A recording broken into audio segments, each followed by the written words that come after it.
haciendo tiempo que sus recuerdos libran batalla contra el olvido.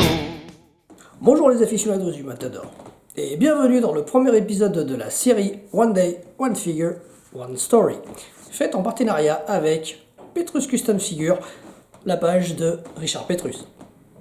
Alors, le concept de cette série est de vous présenter chaque jour une figurine ainsi qu'une anecdote qui va avec le catcheur qui est présenté.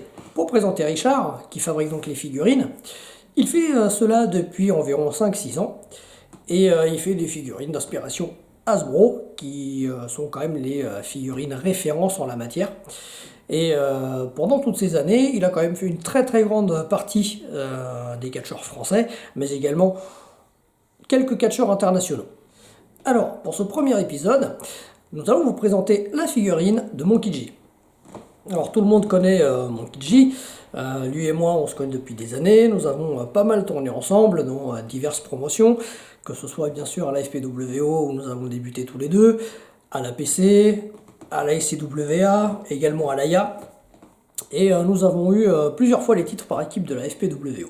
Alors, l'histoire que j'aimerais vous raconter concernant Monkey G est une histoire qui s'est avérée en fait très importante pour la suite de sa carrière, puisqu'il s'agit de notre rencontre, à lui et moi. Donc cela s'est déroulé, si ma mémoire est bonne, pendant le deuxième show de la FPWO, donc à l'annexe Carpentier, fin 2007, si ma mémoire ne me fait pas défaut. Et en gros, Monkey G était dans le public. Donc je finis mon match, qui était pas trop mal passé, c'était soldé par une victoire, tout se passe bien. Et là je repère un type dans le public avec un t-shirt d'Eddie Guerrero, donc un catcheur que j'apprécie beaucoup. Et donc ce type avec ce t-shirt, pendant que je rentre dans les vestiaires, commence à me, littéralement, balancer des insultes en pleine gueule en disant que ce que j'avais fait c'était complètement pourri, que j'étais un mauvais, enfin tout ce qu'on peut trouver dans la bouche d'un fan de catch envers un catcheur qu'il n'aime pas, tout simplement. Bon, du coup je me dois de lui répondre puisqu'il est sur mon chemin, sur la route des vestiaires, et bon, là s'ensuit une petite discussion, jusqu'au moment où il me dit que de toute façon les coups que je porte n'ont strictement aucune puissance. Alors, touché dans mon orgueil, je me dois de lui prouver le contraire, et de là s'ensuit une petite situation un petit peu loufoque, puisque je me mets à le frapper.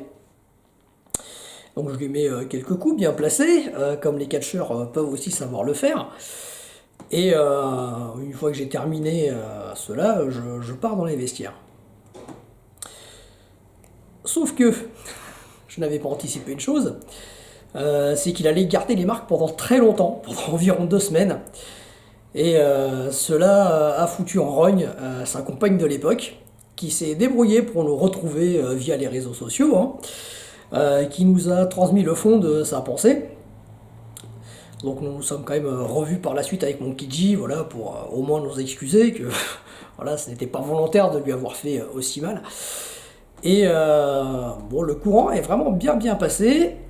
Et suite à cela, il a intégré les rangs de la FPWO, il est venu s'entraîner avec nous. Il a commencé donc quelques temps plus tard à faire ses premiers shows, et il est devenu du coup le voltigeur que l'on connaît aujourd'hui. Alors, concernant la figurine faite par Richard, alors moi j'aime beaucoup la posture qu'a Monkey G sur cette figurine. Je trouve qu'elle lui correspond vraiment bien, on voit une attitude vraiment volontaire et apte au combat, donc j'aime vraiment ça.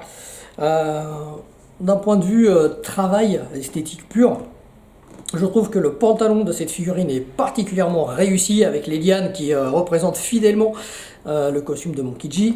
Également la queue à l'arrière qui est une de ses marques de fabrique au niveau de la tenue. Et puis bien sûr, point non négligeable, sur cette figurine on retrouve également Piki, sans qui Monkey G ne serait rien, on va pas se le cacher. Monkey G ne serait rien sans Piki, tout simplement. Eh bien, nous espérons que cette vidéo vous a plu. Alors, comme d'habitude, n'hésitez pas à vous abonner à la chaîne si ce n'est pas encore fait, partagez cette vidéo, et puis n'hésitez pas à nous mettre en commentaire les figurines que vous aimeriez voir présentées dans cette nouvelle série. Et à demain pour le prochain numéro. Haciendo tiempo que sus recuerdos libran batalla contra el olvido.